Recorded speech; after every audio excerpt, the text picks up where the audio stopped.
Abuse comes in many forms. It is not always obvious. It is not always people trying to cover black eyes with makeup. It is not always trips to the ER with scratches and stab wounds and bite marks or whatever. It's not always the victim being in distress 24/7. They don't talk about it. Victims do not talk about it until after the fact.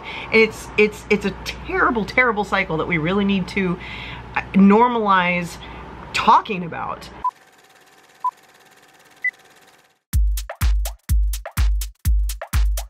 It's LeahMouseVlog, LeahMouseVlog, it's LeahMouse's vlog.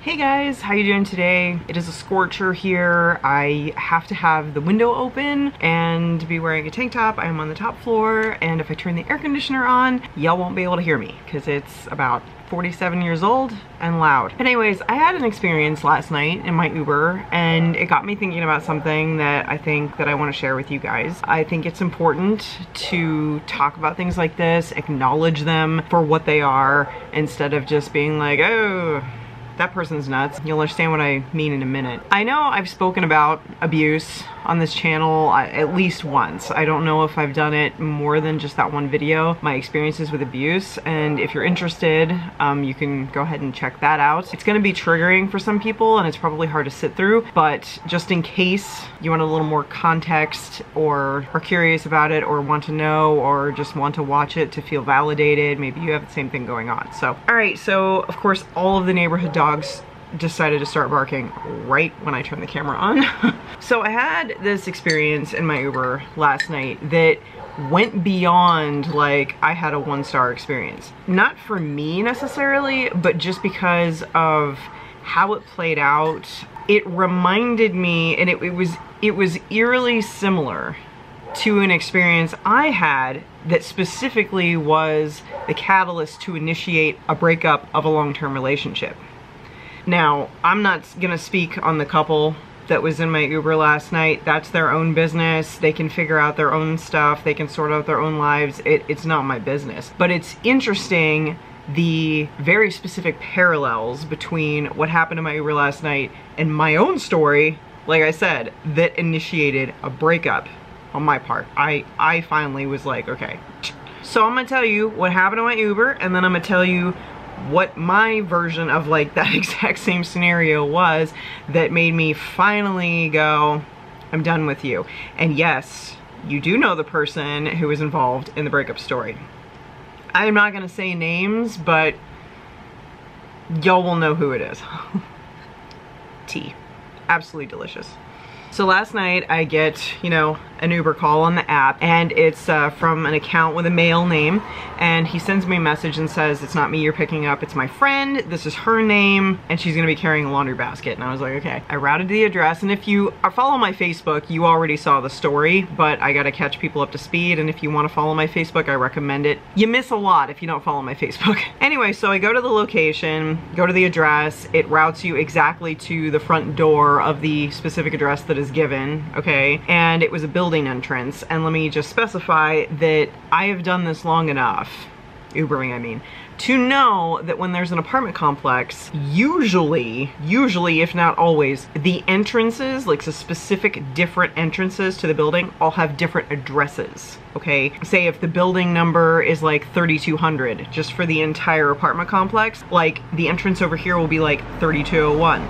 The next entrance will be 3202, and so on. So it's like whatever specific address they put in, it will route me exactly to where they are most of the time. And if not, they find me and it's fine. So I'm sitting there at the entrance, outside the entrance to this apartment complex. I'm waiting, we get a grace period of 2 minutes, and then the charging clock kicks in for extra wait time. So I waited the 2-minute grace period, proceeded to wait 10 minutes into the charge waiting time threshold. You're allowed to cancel with a fee after 5 minutes because you got other rides to get to. You can't be sitting outside someone's house for an obscenely long amount of time. So I waited 10 minutes. I could have left at 5, I could have canceled at 5, still charged him a fee. I waited 10. Nobody showed up, and I was like, hey, I have other rides to get to. I was the only Uber out last night. I knew that I was needed, okay? So I canceled it, went about my night, got more rides. About an hour later, the same ride request pops up. I recognize the address. It was the same fellow's name. I'm just like, okay, here we go again, I guess. We're gonna try again, because what are they gonna do? I was the only Uber. There was no backup. So I go back to the address. I'm sitting there at that same location. This time I waited for a total of 7 minutes. 2-minute grace window, 5 minutes. I was about to cancel again because no one showed up. Finally, this girl comes walking around through the cars towards my car. She's got the bags in tow, and I'm like, okay, this has to be the girl. So she just jumps in my back seat, and I said, hi, are you, we'll just say Sandra. That definitely wasn't the name, but I'm just like, hey, are you Sandra? She goes, yeah. Why'd you come all the way back here? Just immediately just bites my head off with this little snarky attitude, and I'm just like, well, I don't know you. I don't know where you live, because although I may be good at my job, I have not developed the power of telepathy yet. I'm working on it. We're almost there, but didn't really work in this scenario, so I didn't know which entrance I was supposed to go to other than the specific address and pickup point that I was specifically routed to. I said a much nicer, more professional version of that. So then she goes, go around the front. We need to pick up my basket. I was like, okay. It's like, go around the front. And I hate that. Side rant. Sorry, channeling my inner Jazz Black. Side rant. I hate it when people think that I'm familiar with their apartment complex. You know where the front is. It's not as obvious to me, okay? It's a big old building with parking lot around the entire thing with multiple entrances from the street on all sides. I don't know where the front is. There's not a big banner that says, this is the front. So I let her direct me to the front, which wasn't even really an entrance. There was no entrance from the street. It was over on the left-hand side. You had to walk through like an enormous lawn of grass to get to this particular entrance that she was talking about. And she's like, yeah, it's there on the left. They're on the left. They're on the left. And I'm like, well, I can't park the car in the yard, and I can't park on the left-hand side of the street. That's illegal. So I'm gonna have to pull up over here, and you're just gonna have to walk your happy ass over there, okay? I didn't say any of that. I was just, you know, when I'm in professional mode, the snark stays inside. My brain won't allow it to come out because I've done customer service, retail, fast food, all that for so many years. It's just like second nature that composure kicks in, and it's like impossible to be rude. And it kind of bugs me sometimes because some people deserve it. But anyways, so she gets out, she goes over there, takes her sweet ass time, makes me wait 5 more minutes. And now the app isn't charging anymore for the wait time, because once you leave the predetermined pickup location, it assumes that you're on the road with this person. So I was a good full minute away from the original, designated pickup location. So the app didn't register that I was still waiting, even though I hadn't started the trip yet. It was frozen in charging the rider, for wait time at whatever time I had pulled away from the designated pickup spot. So that kind of irritated me because she made me wait for 5 more minutes to go and get her stupid basket, and the meter wasn't running. And that really irritated me. So she finally comes back, but there's a guy with her this time. So because she came out with bags initially, she put them in the back seat. The guy had a suitcase, he put it in the trunk. There was only room for 1 person in my back seat because of her bags. So he puts his suitcase in the trunk, he closes the trunk. I'm waiting for them to get in. They're standing behind my car having some sort of domestic. You can tell from body language and stuff, like she seemed upset. He seemed like he was trying to calm her down. I couldn't hear anything. They were talking not very loudly, but I could tell they were engaged in a domestic of some sort. They stood out there for 2 more minutes, having this little fighty conversation thing right outside my car, and I'm just like, I could have canceled the ride and driven away, but their stuff was in my car at that point. Like, what am I gonna do? So I'm just like, oh, let's just get this over with. God. So they finally get in the car. To my surprise, she got in the front seat with me. Now, the reason I was surprised was because she very clearly did not want to be in the front seat with me, okay? But it later became evident after the ride that the reason that she'd sat up front was just so her guy wouldn't sit up front next to me. Another person with female bits, because God forbid, okay? So they finally get in the freaking car after like an hour, not an hour, but it felt like it, of delaying and stuff. So he gets in the back seat. He immediately says, "I'm sorry she kept you waiting for so long. I'll make sure she tips you really well." I'm thinking to myself, well, it's not her Uber account anyway. I don't know what psycho friend she has who's willing to allow her to use his Uber account to affect his rating, and he's paying for it for her, but whatever, not getting involved. So, and it wasn't the guy who was with her, it was somebody else. This was her boyfriend. So I just kind of laughed and I was just like, oh, it's fine, you know. Spoiler, it wasn't fine. So we start the ride, we're going, she's staring out the passenger window all grumpy. She's just sitting there like, I was like, whatever, I'm not even gonna try to talk to this girl. Like, I've had her attitude, she kept me waiting, she clearly is a crappy person, or maybe she's just in a really bad mood, I don't know. But either way, we get going, the guy, you know, starts making conversation with me from the back seat, which is totally normal. She's sitting there making it weird for everybody, making it super awkward, obviously teed off about something. They'd obviously just had a fight of some sort. She's just sitting there silently staring out the window, whatever. So he's making conversation with me, and it was the same conversation I've had hundreds of times with hundreds of other riders. Has it been busy tonight? Do you and the other Uber drivers know each other? I don't know why I get that question so much. How could we possibly know each other? We're just people in our cars driving around, like we don't interact with each other. So he was just making conversation, you know, normal crap. And I was responding how I do, because I'm polite and I'm nice, and that is why I have a 4.99 star rating, and it would be a 5 if that one person one time at the very beginning of my driving thing didn't give me the 1 star. Don't know who it was, no idea why. I've never had any problems, but I am a stellar Uber driver. I'm nice. People like me. People have requested me specifically, like, for stuff. So I'm just me, right? I'm just making conversation back. I'm just like, you know, I ran into one of the Uber drivers at a gas station one time because we were making the same pit stop, and he asked me what the guy looked like, and I described him, and I said, no, he didn't look like that. He looked like this, you know, and I said, I do know some of the other Uber drivers by their cars, and I see them, like, you know, when they go under a street light, like, I can see them, but I don't, like, know who they are. I wouldn't know them if I passed them on the street, whatever. So we were just chatting about that, right? So at some point, the girl turns around, says something to him that I didn't hear. She said it under her breath, clearly wanted to continue this fight with him in my car. So he leans forward, and he sounded concerned, which made me feel bad, but he was just like, are you mad at me?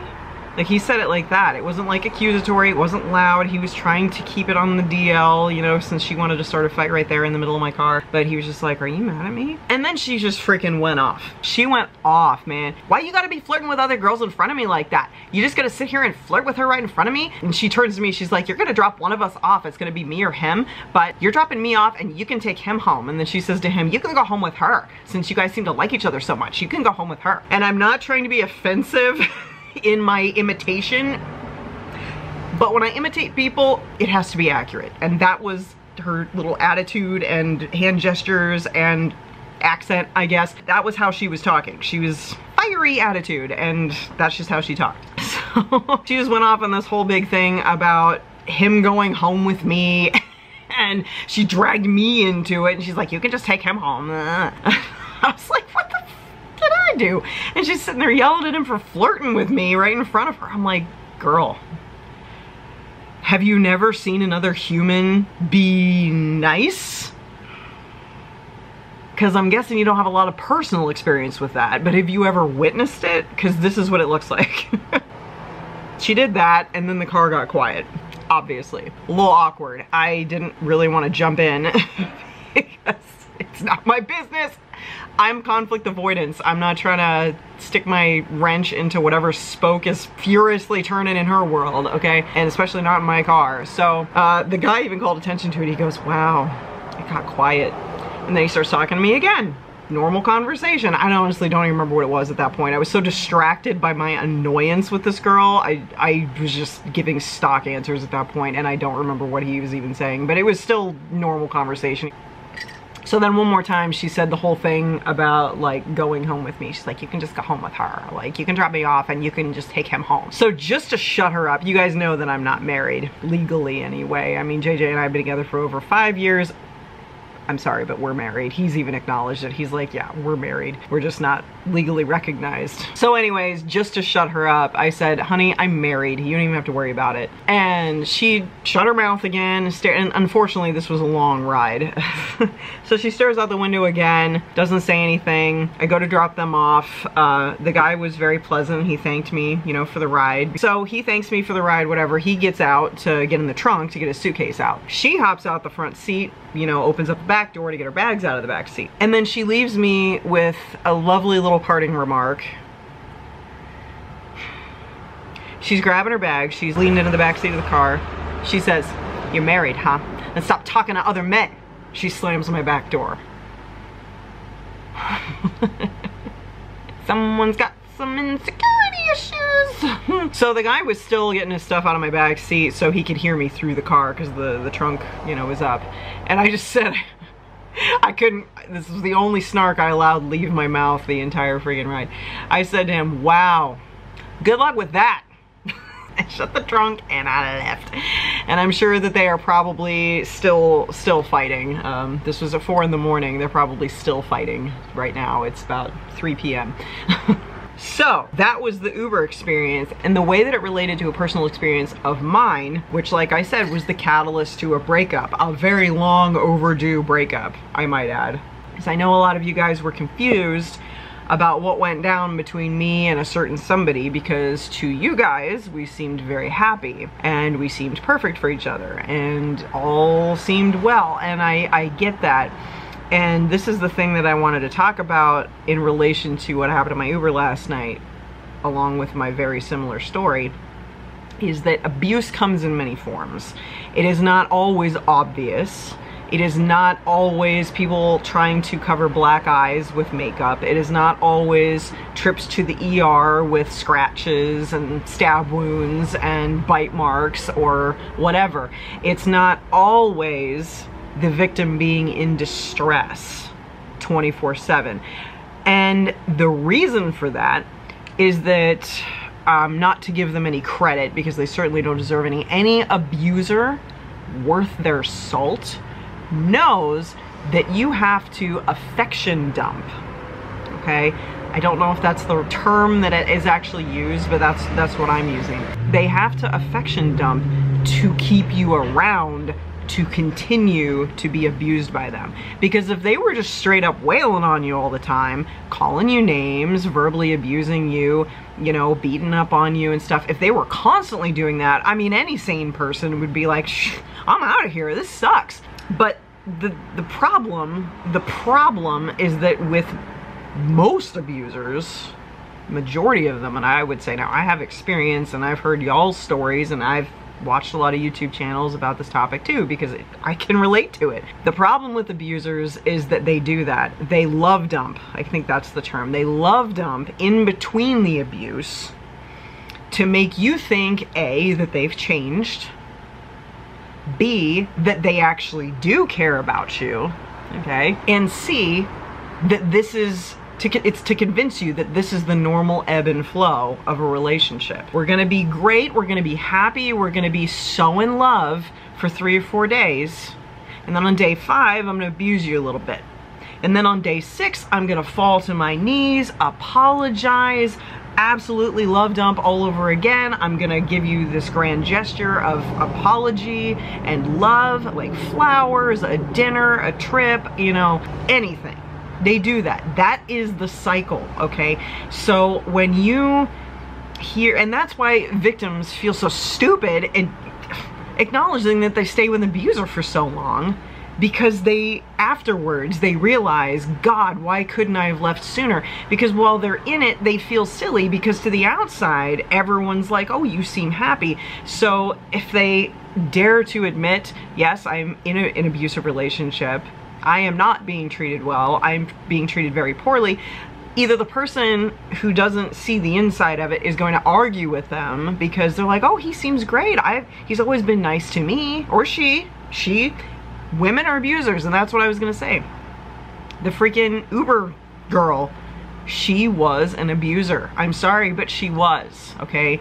So either the people aren't gonna believe you because they can't see it for themselves, or you're gonna feel stupid for admitting that you've voluntarily stayed with an abuser for way longer than you should have, and you're worried about people judging you. So usually they don't talk about it. Victims do not talk about it until after the fact.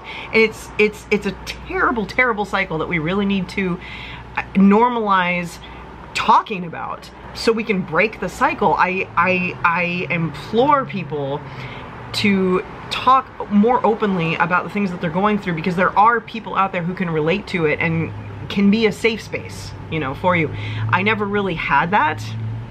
I had friends that I could talk to while I was going through stuff, but it's like what can they really do other than advise you to leave them? And then your brain does that little thingy and thinks about all the love dumping moments and all the happy moments and thinks, well, but it is good the rest of the time. So do I really want to throw this away? Like, it's annoying and awful. So I just wanted to say that when people get confused when I break up with somebody and they're like, but I thought that you were so happy because this is what I saw, you know, in front of me or on YouTube or whatever. I understand your perspective, but you got to understand the interior workings of it. Just because you see the happy moments, it doesn't mean the happy moments didn't happen. But that's not all that was going on. There was a push-pull cycle going on, and obviously I didn't film when I cried my eyes out for 6 hours in a bedroom all alone with nothing but Houdini for comfort, okay? I love this cat. She was my little guardian during this whole thing.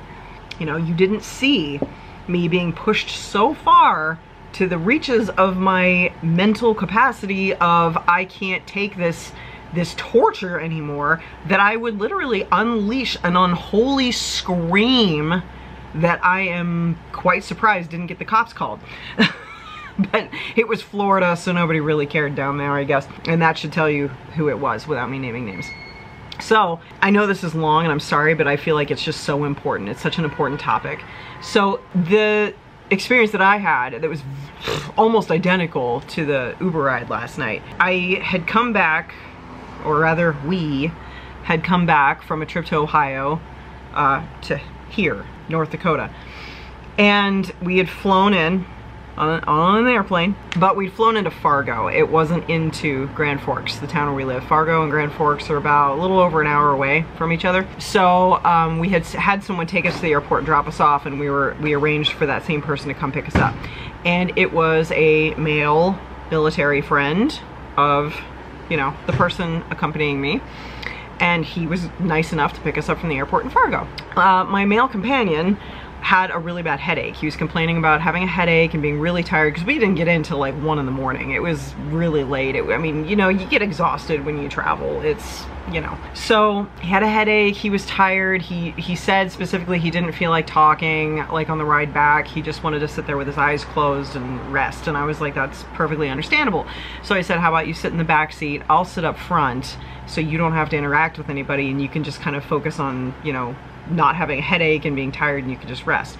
So that's how that started. He agreed to it. We drove back from Fargo with this guy that I've met like twice. Okay, I don't know this guy from Adam. He works with my male companion. I've seen him like twice. I don't know. Since male companion was not speaking to anybody and just sitting there in the back seat with his head back and his eyes closed like this because he had such a headache and he was so tired he didn't want to talk to anybody, I didn't want the hour-plus drive to be awkwardly silent. So the friend who was driving us, who was giving us a ride, you know, was making conversation. He was telling me about this TV show that he liked.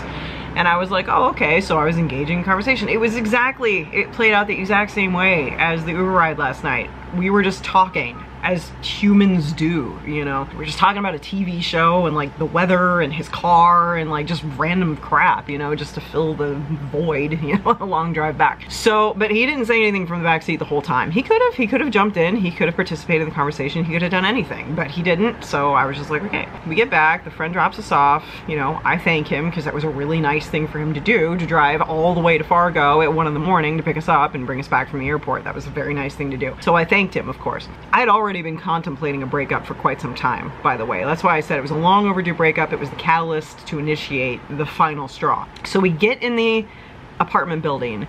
Before we even unlock the door to the apartment, He picks a fight over this. Oh, you were flirting with him. Oh, you want to sleep with him. Why don't you just go sleep with him? It was like exactly the same conversation. The only difference is it didn't happen in the car. It was the exact same conversation, or fight, I guess. So he was going off about how I should just go sleep with this guy because I was flirting with him. And I was just like, oh my God. I'm like, this has gotten ridiculous. And it was this whole big fight. That was the problem with him specifically. I never knew how to defend myself against his crazy, because he would just come up with shit out of thin air, yell at me for it. It could leave me completely defenseless, and I'm just like, what? Like, what are you even talking about? Like, that was a very common response. What are you even talking about?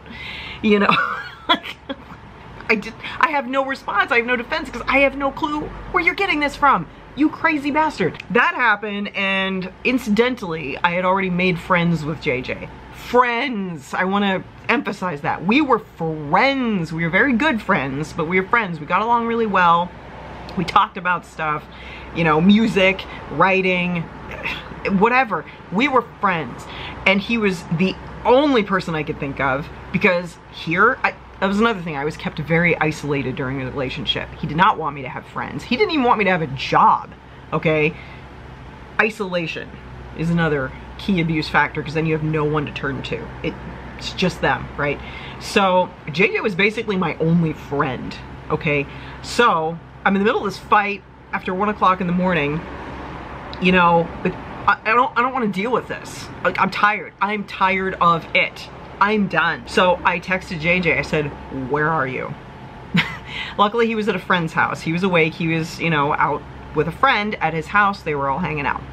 He tells me where they are. I said, I'm out of here. I left. And that was the first night that JJ and I really hung out and connected. Like, we hung out a couple times before that. I'm surprised I was allowed to. I would have done it more if I would have been allowed. But that was the first night we really hung out, and I gave 0 Fs. You know what I mean? I did not care about any grief that I was gonna catch when I got home for staying 2 minutes too late on an appointed hangout bracket of time with someone else. I hung out there all night, and it was great.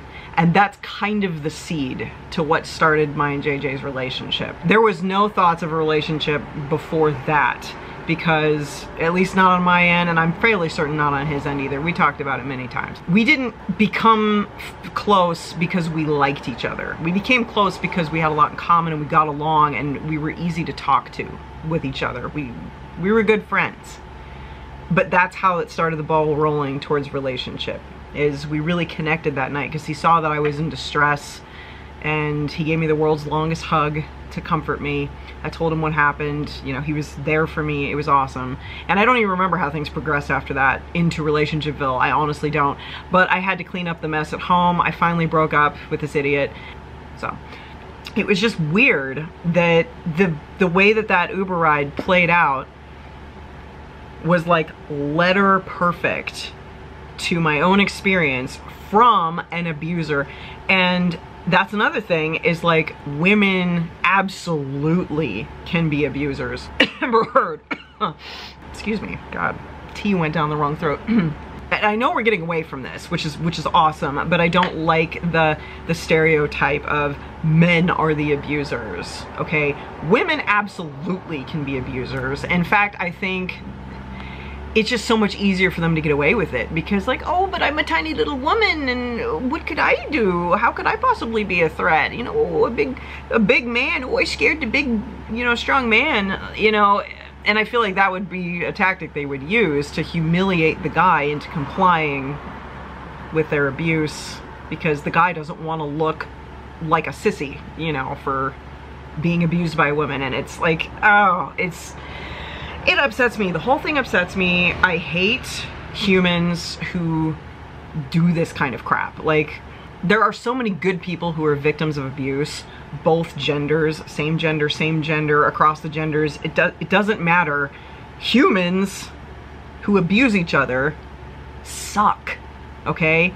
Because the victims, are always such good people, and they just get beaten into mental submission, and it takes a long time to recover. It takes a long time to mentally recover, and physically too. But that was my thing, is just like, I wasn't necessarily, I was never physically abused by this particular person. I came close. It was close a couple of times. It was.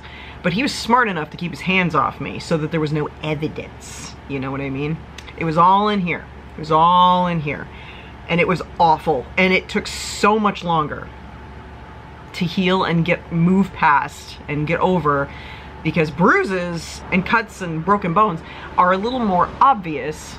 They heal much faster than psychological damage, but they're also more obvious to where you can actually look at yourself in a mirror and go, this is not okay. But when it happens in here, and it's all psychological and verbal and manipulative and mental abuse, emotional abuse, you can't see it in front of your face. It's all intertwined with all that other stuff that's going on, and it's so much worse because it's so hard. It's so hard to become normal again after something like that. You know, I carried a lot of that baggage into the relationship with JJ, but thankfully he knew firsthand what had been going on, because I communicated with him about what was going on with said abuser the whole time I was friends with JJ. He knew. He saw it with his own eyes. He saw said abuser come into our work. JJ and I worked at the same place. He saw him come in and sit. He just sat in the lobby for hours, just watching. He didn't order any food. He didn't get a drink. He didn't talk to anybody. He just sat and watched. And JJ was like, what is this guy doing? And he knew that as soon as I walked in the door, JJ knew, as soon as I walked in the door to work, he would start talking to me. I'd be like, hang on, I have to take a picture. He's like, what are you talking about? I'm like, I'm required to send a picture of myself once I get to work. To prove that I'm at work? I don't know. But yeah, he saw that too. He's like, man. So he really helped me through that as a friend. He was the one who kind of helped yank me in the correct perspective of where I really needed to be to realize, like, hey, this ain't all right. But like I said, thankfully he knew what I'd gone through.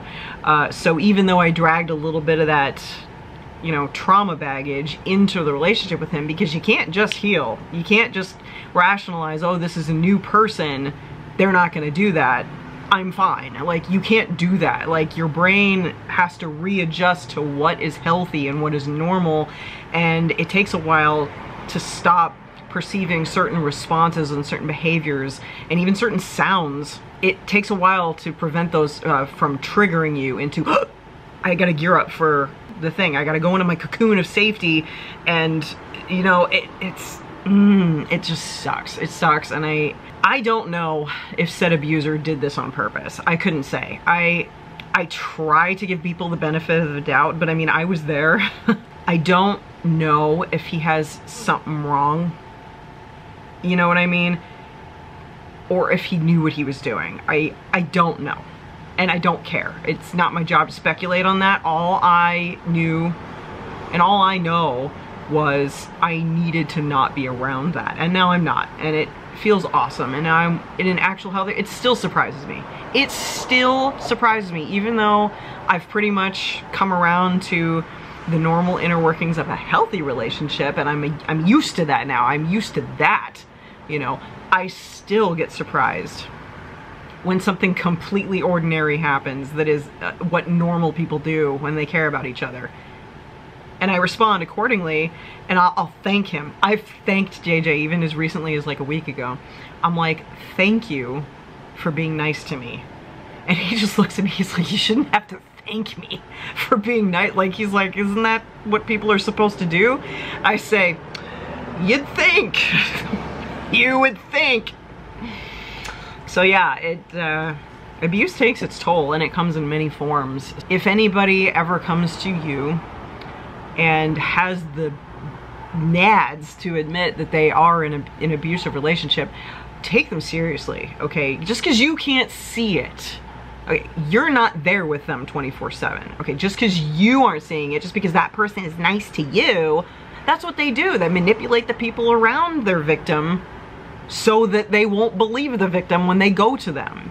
Because, well, he's nice to me, she's nice to me, Even my mom didn't believe it for the longest time when I finally told her what was going on. Because he was so nice. And my mom is the shit. My mom has my back. So she didn't even believe me. She didn't think I was lying, but she just didn't, she had a hard time accepting it, is what I mean. So if someone tells you, if someone confides in you this stuff, take them seriously. Ask what you can do. Offer to let them stay with you for a little bit if you are in the position to do that. Offer to take them out and away from it for a day. Have a deep conversation with them. Let them open up about it. Be a safe space. Because sometimes just having one single safe space when you're going through abuse can be a complete perspective flipper, and it might give them the strength to actually finally do something about it. Because I'll tell you what, victims do not stay with abusers because they want to necessarily. Like I said, I've been contemplating this breakup for about 2 years before it actually happened. They stay with them because they don't feel strong enough to leave it on their own, because abusers break you down so much that you just don't have any personal value or strength left. So if you can be a safe space for somebody, even for just a day, it really can make a difference. It really, really can. JJ was my safe space, and it got me to see things clearly, and it gave me that tiny nugget of strength that I needed, that last little push to get me the hell away from that. And then he became the love of my life, so. Yeah, I love happy endings. It's like a Disney movie. Sorry, I'm not trying to downplay the whole thing, just, you know me. But yeah, so, and if you're going through abuse, and I know a lot of you have talked to me, you've messaged me, you've left comments saying you recently got out of an abusive relationship, bravo. That is not an easy feat, and I absolutely applaud and commend you for making that happen, because that is hard. It is really hard to get out of an abusive relationship. So I want to give a huge 7 million gold star good job shout out to all you fellow survivors of abuse. It doesn't matter what kind of abuse. It doesn't matter if you've never had a single bruise on your entire body. Abuse, again, comes in all forms, and it messes you up. No matter what kind it is, it messes you up. So congratulations to my fellow survivors of abuse, domestic abuse, sexual abuse, any other kind of abuse. If you got out and you are doing your best to live your best life right now, healthily, I cannot express how proud of you I am. I'm proud of myself, and I'm proud of you, and you should be proud of you, okay? You did a phenomenal thing that not many people can do.